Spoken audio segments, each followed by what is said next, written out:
Oimo es una empresa que se dedica al desarrollo e implementación de nuevos materiales para sustituir al plástico en aplicaciones de packaging.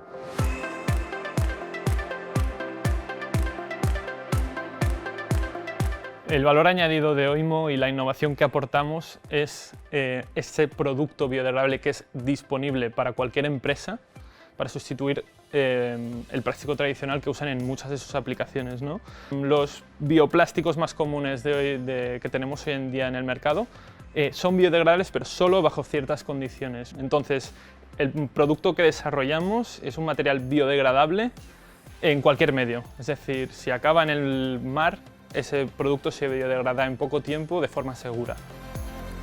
Hacemos que sea competitivo en cuanto a precio y que pueda ser aplicado de forma masiva. Además, Oimo también ofrece la posibilidad de trabajar con empresas directamente, ¿no? Entonces, lo que estamos ahí ofreciéndoles es que puedan utilizar la base de nuestra formulación del material para adaptarlo a exactamente lo que ellos usan, ¿no?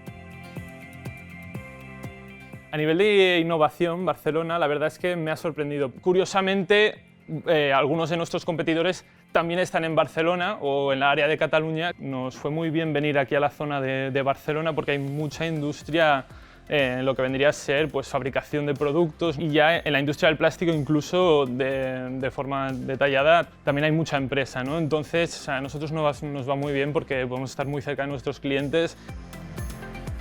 Estar en Barcelona Activa lo que nos aporta realmente es una muy buena oportunidad para fomentar networking en el sector de las startups, ¿no?